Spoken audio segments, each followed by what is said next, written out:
want the smoke, man. Jalen Green. I mean, has this thing been going on? I mean, we need to get this out the way. I date like young chicks like 25 and up, right? But I think it's normal for like, why is it normal for a guy to date somebody that's 20? But it's just reversed, and then I'm not mad at any of it, to be honest that's with what you. I'm saying. Like, I mean, you saw Drea, and she's Dre is bad, and then you saw Joy. I said that the other day. You saw I think Joy is pregnant with Trayvon Diggs. I just seen Joy that Chavis. just the other day, and I mean, I'm not mad. You know what I mean? When I was younger, I used to look for older women. You know what I mean? So I'm not even mad at the move. I mean, some people are calling it gold dig this and gold dig that, and you could have other baby daddies doing whatever. But, I mean, everybody learns at their own pace, and you got to bump your head to understand. You know what I mean? So you just hope these young dudes get into these situations with these pros, these women that are pros, and just kind of understand what you're in for, man. Make sure you protect yourself.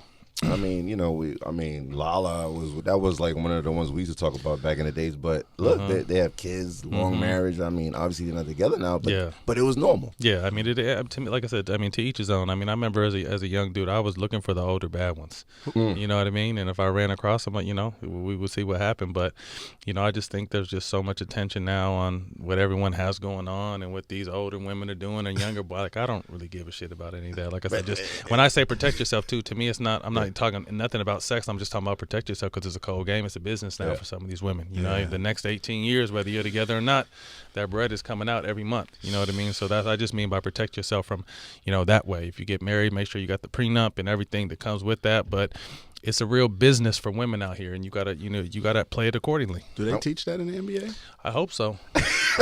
No, seriously. So. Like, no, when I they hope go so. to the draft camp and all that, do they? I mean, they have guys that come in and talk. I'm not sure what they're taught. They used to be talking about bullshit back when we were there. That's why no one paid attention. But I'm hoping now, I think they're just a little bit more hip to what's going on, and they have younger, more relatable people coming in and talking to these kids and trying to break game down to them. But, you can say whatever you want to someone until they're ready to listen. You know what I mean? So on the flip side, these guys got to be ready to listen for the game that's being given to them. And let's make it clear. I mean, with the draft, they got them chicks that's vulturing during the draft. They're like the future money makers in professional sports. Everyone.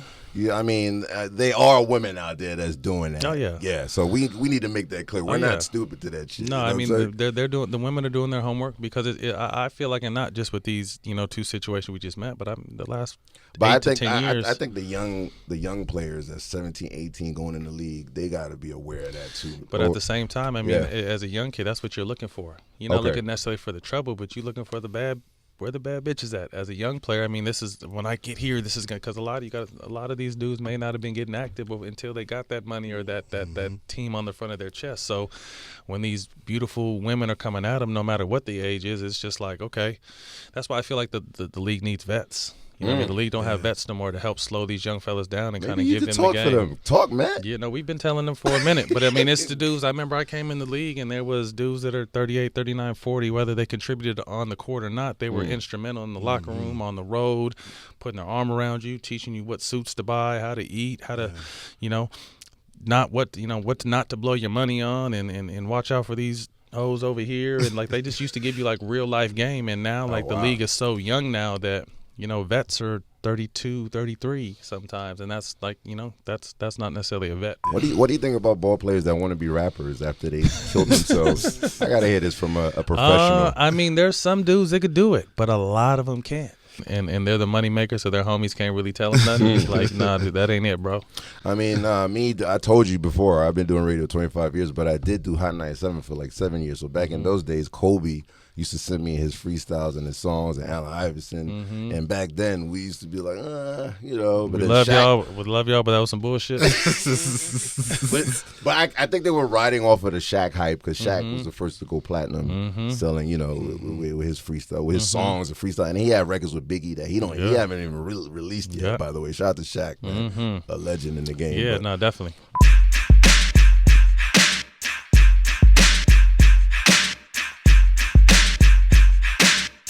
You on Eminem's channel, man. Is there any Eminem's history in Matt Barnes? I'm a big fan of M, to be honest with you. And I was about to say, Dr. Dre just said that there's not a better MC out there. Like ever. Ever.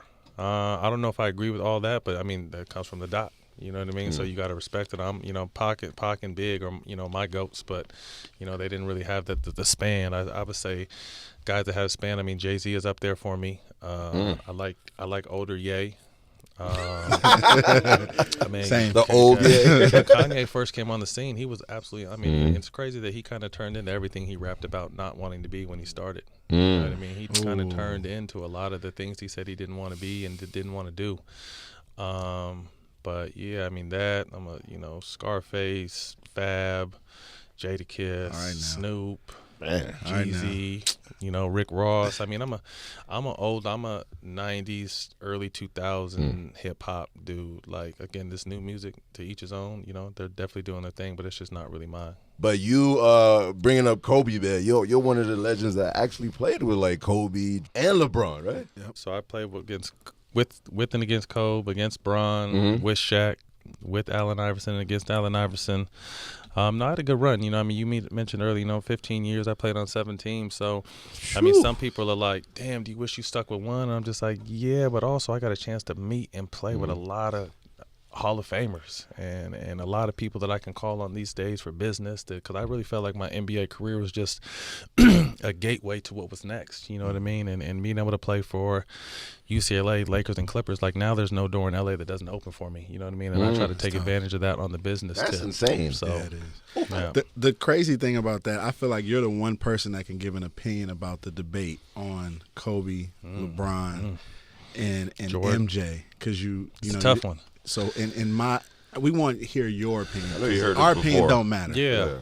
I mean, what's interesting to me is whenever you talk, I mean, everyone thinks because Kobe's passed on that, he's in your top 5. Like, Kobe was a real life killer. And if you talk to guys that played with and against him, they'll tell you that. But then you talk to sports media and they may not have, for whatever reason, some fuckers don't even have him in the top 10, which is ridiculous. Yeah. But I feel like my top three are MJ, in no real order. I think MJ is 1, but no real order after that. I mean, Bron and Kobe right there is 2 or 3. Yeah, you know what I mean. And I had Kobe there, for a long time. But everything LeBron is continuing to do is crazy. Yeah. At his age and the numbers he's still putting up and the records he's breaking and all the records he holds. It's hard to keep him out of that 2 slot, and some people have him in the 1 slot. So to me, you can throw any of those 3 up in the air, and wherever they land, Does he need to do anything else to be number 1? I mean, obviously, I think another championship wouldn't hurt. But, I mean, if he doesn't get that, I mean, he has all the goddamn records. I mean, he's number 1 in scoring and going to be top 5 in assists and have all these playoff records and all these regular seasons. And just his longevity has been incredible. So, again, when someone says Bron is number 1, I don't fight that. If someone says Jordan is number 1, I don't fight that. And if someone says Kobe is number 1, I don't fight that. I feel like those 3 are the best 3 that have ever played the game. What era is the best for you? I think Your era? I grew up in the 80s when it was real physical, but it was too black and too many drugs, they said. The 90s is when I really kind of fell in love with the game, with, the end of Magic and Jordan and those teams. And I feel like, 90s to early 2000s, mid 2000s, it was popping. When the music, everything. The music went with it, and it was a real competitive, physical. We could be cool, but we'll fight on the court and be cool after. Like, it wasn't no buddy type shit. It was just real competitive, and you had to be a man to be out there and play. And not that I don't like it today, but I just feel like everyone is friends now, and I feel like it lacks competitiveness at times, and it's more just about scoring, which the league wants. But I want to see someone play some defense and really put pride in playing defense. And I want to see people get fouled hard and knocked down to the floor, and not these bullshit touch fouls that are being called. So not that I'm hating on the game, because I love the game and understand where it's going to continue to grow as a global game. But just as a competitor, I just wish it was a little bit more competitive. And we talk about music. Back then, you had Jay-Z, DMX, all that craziness, NWA. Now we got, I'm not, this is Sexyy Red, but imagine, you think a player's bumping Sexyy Red? I guarantee they are. Some of these motherfuckers want to be her, probably. I wouldn't doubt it. You know what I mean? I wouldn't doubt it. It's just like, it's a different, again, and we have to, and I'm thinking probably the old heads were thinking, like, what are these motherfuckers listening to? And they're on this. I think every generation that gets older kind of looks down like, what are you listening to? Well, that's what you getting hyped to? That's crazy. But I was someone who, you ask any of my teammates, I always had control there. So I'm Pac before the game. But nobody's getting you more hyped than Pac. Towards the end was Nip. Wow. But just always people that was just talking that shit. But, some guys listen to R&B or gospel or everyone has a different energy when they get ready. Can you imagine back then? You know, Mac come out to ski like an NBA player. And they go, ski. Yo, that's the biggest record out. She's like number one. She's tough, and Yeah. I'm not, like I said, I'm not a fan of necessarily the music, but it's just not my style. But these people are definitely out here doing their thing. And Kanye West is out there saying he created all the shit. You saw that today. He sat down with Big Boy. What do you think about that? Like, I think Kanye is like an evil genius. I think there's a lot of truth to what he says, but there's also a lot of bullshit to what he says at times. But the fact that he's gone against the grain and said, fuck it, cancel me if you want, and see what happens. I mean, you see Adidas is still in trouble and taking a loss for the first time in a number of years because of his influence and them not being able to sell his shoes because he told people to stop buying my shoes because they're not paying me for it. So I think obviously he gets a bad rap. I think some of the Trump stuff and some of the slavery stuff, there's been a handful of just outlandish shit he says, but I think for the most part there's not a ton of, if you're removing the hatred out what he's saying, there's not a ton of, he's not lying all the time. He's not full of shit all the time. A lot of the stuff he's saying is real shit, but a lot of people don't want to admit it. You think he's like an enabler? Like he just knows how to like bend the matrix by saying certain things? He does it like he's just trolling us? I think he's kind of making himself the test dummy because I think someone's going to come after it from everything they've learned from all these people and do it better. You know I'm just surprised he's still alive. Like people that like go against the grain are not here today. You're right. And I'm talking about they went against the grain the right way. Like all the Malcolm X's and you know all that. Like they went the right way. They ain't OD like that. And they're not here. He's like ODing. Like to me, it changes when you become a father. You know what I mean? Oh, wow. And there's kids, and obviously he has children, and his children are getting older and going to see stuff he says and does. So I just kind of always pray for the best for fathers out there that are that are the leaders and know that their children and other children are looking up to them. You fashionable, Kanye. You gotta wear his socks or whatever. He be wearing them socks out there. No, I can't wear socks. I'll still wear his shoes, but I can't. Yeah, I'm not just his sock size like 15. They got 15 socks. Yeah. What size is your feet, man? 14, 15. Dang. yeah, that's wild. I couldn't do it. I can't wear socks. What size is yours? 9? 13. Oh, I said 9.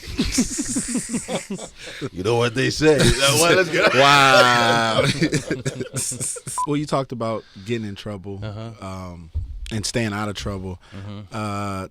It was publicly known that you went to a basketball game, and these kids are just disrespectful to start. These kids First these and days foremost. are very disrespectful first these and days. foremost.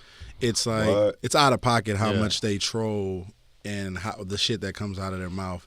And to our, unbeknownst to us, you were at a basketball game. Just tell us from your side what happened, because the media has a bad habit of saying you just went off on this stereotype. kid. Yeah, I mean, I was at this game, Harvard Westlake versus my kid's school, Crespi. And first of all, shout out Crespi, man. They were picked to finish 8th, and they finished 2nd in the whole league behind Harvard Westlake. That was a championship game of the league. And these refs are bullshit. I think the foul calls were like 23-6. So I'm yelling at the refs. And a student who I guess was running a podcast at half court said some shit to me that he shouldn't have said. He shouldn't have said to no adult. And when I saw him say it, I simply walked over to him and put my hand on his shoulder and asked him who the fuck he thought he was talking to. Right. You know what I mean? I'm from the 80s, so to me, you act like adult, talk like adult, you get treated like adult.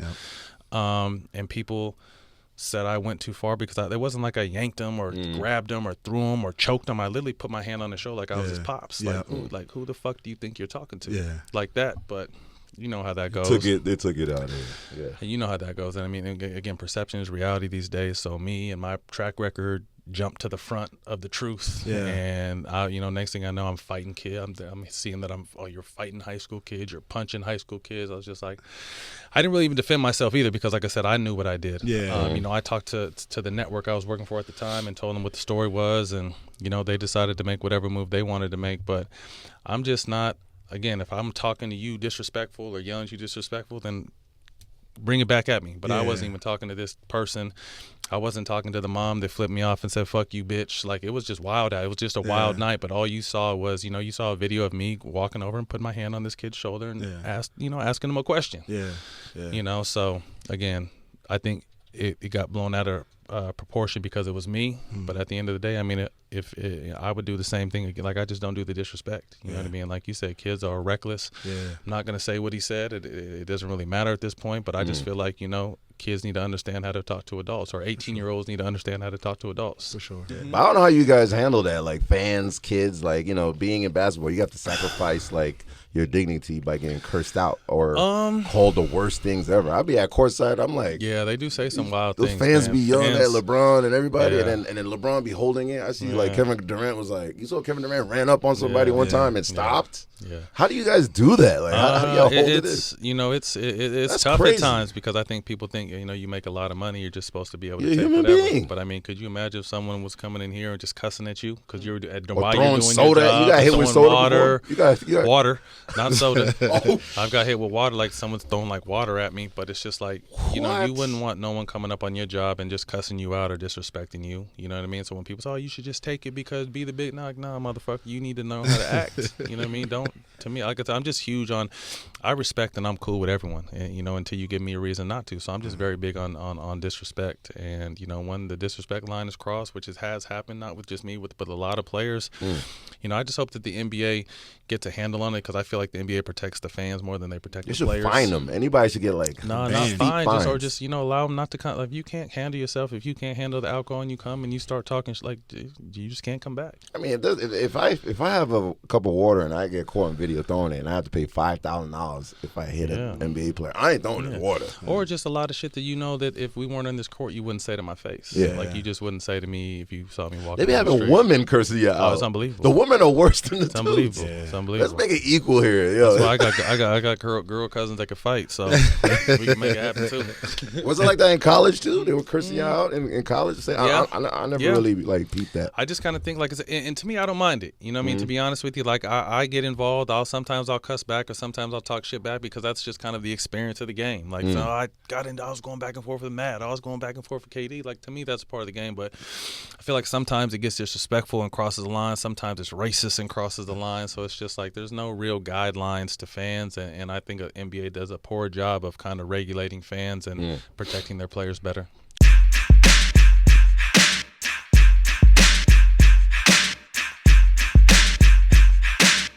Yeah. You still have the cannabis brand, or are you? Okay, red. I have what? My red mix. Yeah. You still got it? Mm-hmm. Oh man, we're talking about some tree with me if you want some. Yeah. We got weed on you. Give me a Kobe Bryant practice story. Never heard that one before. I heard he was like intense. It's you see why he's great. I feel like God gave him a lot of God-given talent, but I feel like he paid God back every day by how hard he worked. Kobe was literally, when they say first one to lead in, last one, like that was him. I mean, he would be there hours before getting the full workout, and sometimes he worked out so much he wouldn't even practice. He would just watch because he got his work in. But when he was out there, it was competitive, and no matter who you were and if you were a weak link, he was coming at you. Me and Kobe, once we got together, never had no beef because I was always on the same page as far as like practice or games, it's time to go.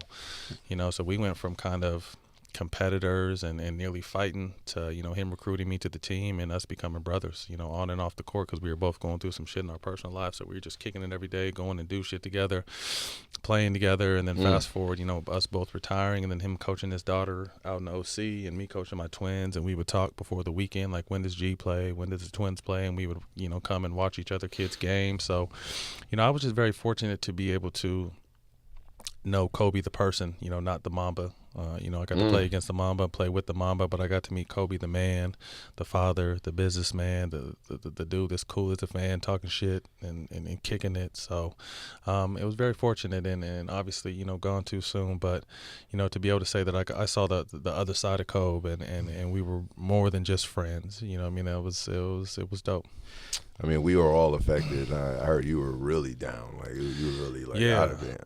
Who wasn't, It's tough. I mean, because like I said, he was Uncle Kobe to the kids too. You know what I mean? So when I found out, we were actually at my house in the Bay playing in a tournament in the Bay. That Sunday was Championship Sunday, and the news came through, and I had our whole team at the house and went up there, and I see the twins crying because from 3 years old, Cole was Uncle Cole, would hug them, hang out with them, give them jerseys every time a shoe drops, sent them shoes. The daughter too, man. That's like, ugh. and sent shoes literally 2 weeks before he passed. Our team was wearing. He had just sent the whole team shoes. Our team was wearing a remake of his shoes. That day. So it's just like. Just a great dude. He did a surprise birthday party for my twins, and I took them out to Orange County and worked them out, and they loved it. He made one of the twins cry. Like, Kobe was just a dog at all times. I loved it. So, again, just bigger than the game, beyond the court. That was my dog. You've been blessed to play with a lot of great players, and that's what I love about your career, which I think helps you transition into business. But Allen Iverson. Oh, that's my boy, man. Allen Iverson. You gotta give us. Cold. You gotta give us. That was the first dude I saw smoke backwoods. Because I was coming from the, I was coming from a Swisher. We're Swisherland out here in Cali. So I was out in, I got traded with C Webb out to Philly in like 03, 04. And AI was the first person I ever saw with backwoods. But besides that, man, just heart of a lion. Yeah. Little dude. Yeah. Heart of a lion. On and off the court. Cool as fuck. Yeah. When it came to you would see him just beat up big bursts of sacks on his elbows and beat up hips and walking around like an old man. But when 7 o'clock came around and that popcorn started popping, he was a monster. Yeah. So just to be able to see that night in, night out, and that was a time where I wasn't getting a chance to really play. Yeah. So it was just being a student of the game and watching his every move and watching how he did things and how he moved and how they loved him and hated him at the same time. And I'll tell you one thing, man, I got a chance to play with Kobe, Steph, KD, Shaq. I've never seen anyone get more love than Allen Iverson. Yep.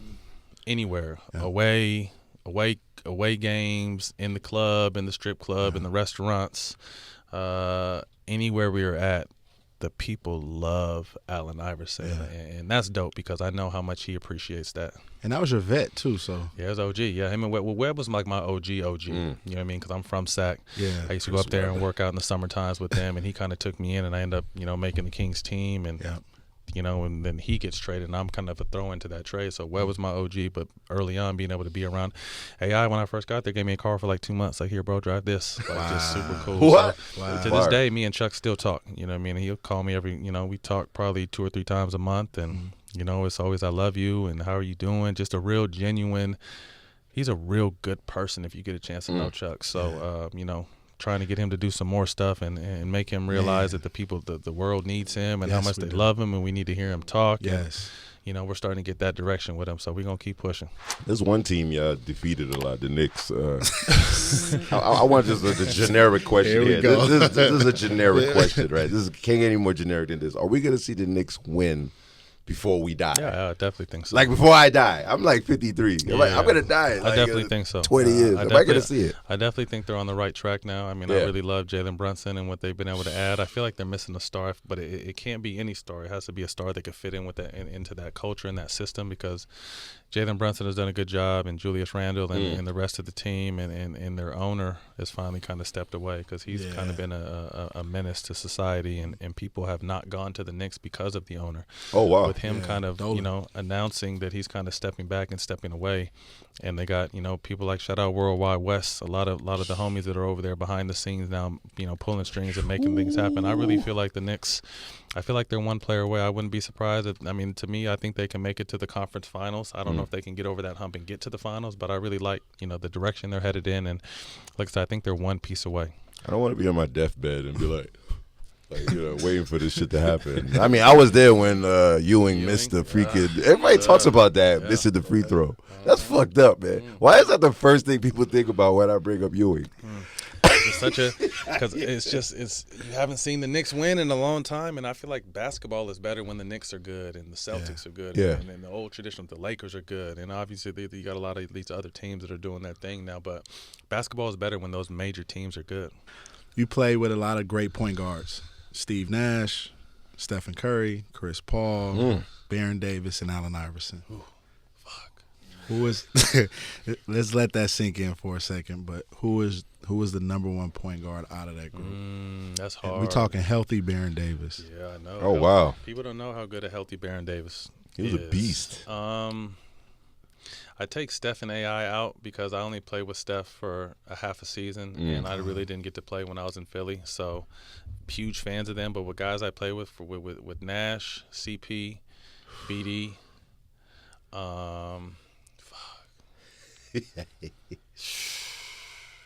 crazy. I put probably CP1 and BD2 and maybe Steve Nash 3. Really? Steve Nash was MVP. Yeah, Steve Nash was great, but I don't feel like he was better than either one of those two guys. Really?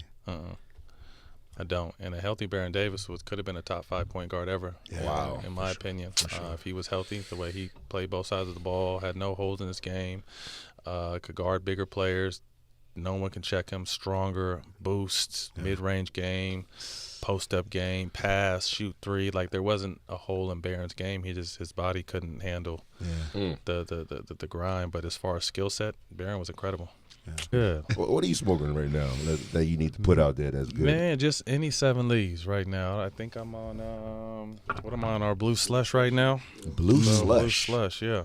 Wow, that's some new shit right there. Yeah. The girl's right violating already. Damn. Crazy. Is it like with Keef and all that craziness? No, I don't do all. I mean, to me, I feel like you need to do all that. You're not smoking good weed. So I'd rather just smoke good weed than put all the extra bullshit on top of it, to be honest with you. I'm to the era of, I started with Kush and Perp like everybody else. And, I like that 20 to 26, 28 range. I feel like anything higher than that. So 38 is I'm too old to be smoking that. 38 is going to make me go to sleep. I don't need none of that shit in my life. owed him yesterday. He gave me like the 36. Yeah, I was See, like, that's, to me, I think, and I say this with all due respect, I think people that are really hype on those high THC levels are people that kind of started smoking later. If you've been smoking for a long time, you kind of know what you like and you know what's going on. And, you talk to someone like Snoop, I guarantee he don't smoke that anything above 32, 33, 34. I mean, all that 40. I've seen 50. I've seen 60. back then, I guess the testers was cool with y'all, but y'all needed it to relax y'all muscles. Yeah, I mean, we needed it for a lot of different things. Stress they reliever? they didn't really get cool with it really till we were done, to be honest with you. What? Myself and Al Harrington, when we retired, we was pushing the line, going out to New York and talking to the NBPA and the NBA, just really about studying the plant. Because they push all these opioids on us and will pump us full of anything that is masking one thing and causing long-term effects, but then wanted to suspend us, fine us, or some people even lost their career over smoking weed. So, I'm happy to say now, I think starting with the bubble, they stopped testing in the bubble, and then from there on, they kind of stopped testing overall. So, luckily now, I just don't think the NBA promotes, like, hey, we smoke weed or go smoke weed, because obviously it's a family thing and kids are watching, but yeah, of course. they just don't test for it anymore, which is, was always our goal. Were you like furious when Dennis Rodman was like doing what he wanted, and Especially when the whole Jordan documentary came out, you saw what he was doing. I'm sure you knew or heard. I mean, to me, I don't give a fuck what no one does as long as they're performing on the court. You know what I mean? What people do off the court is not my business. To me, I was just always someone, you got to bring in what. God damn, Ray.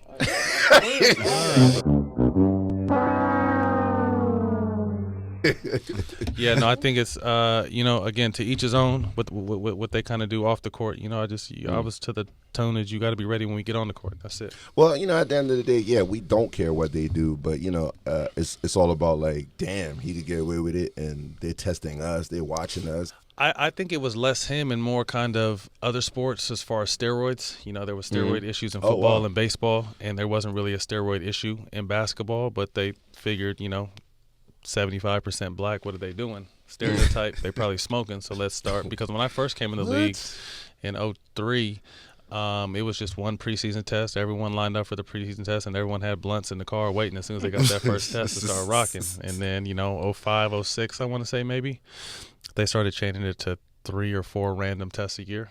That's wild. Holy shit, man. We want to smoke today, man. We gotta have everything today, man. Music, what's going on current. Yeah. How's the podcast life, man? Pod life is good, man. We were able to turn the show into a production company. You know what I mean? So we have a lot of talent under our umbrella now, from Paul Pierce to DeMarcus Cousins to Rajon Rondo, Rachel Nichols, in talks with Isaiah Thomas and a couple other people, but also crossing over in other lanes, football, combat sports to boxing. you name it. We're coming for the crown. So, all the Smoke Productions started January 1st, 2024, and we already put out 5 shows Q1, and all of them are doing well. So we're just continuing to looking to build off that. Was it like a hustle in the beginning, like to get into all the pods out there? Because I know Steve was like, "Yo, we gotta make some money." Or was it you that was saying we gotta make some money? Who pushed it? It was really, we were both right. Jack retired maybe a year or two before I did. And we were just both doing ESPN, Fox, and doing a good job at it. And I was just like, we got to figure out something we could do together.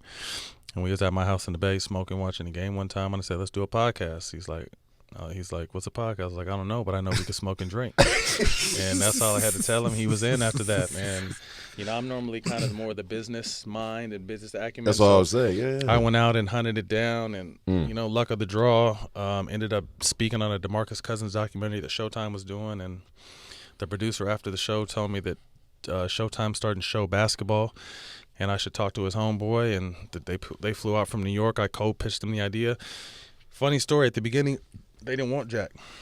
Oh, wow. They didn't want Jack. They just wanted me. He was kind of gangster, right? Yeah, they didn't see the light at the end of the tunnel. They didn't know his personality. They didn't know him. And they're just like, okay. And we kept talking, and they're just like, okay, well, now you. And I'm just like, well, yeah, there's no just me. If it's not us, I'm not doing it.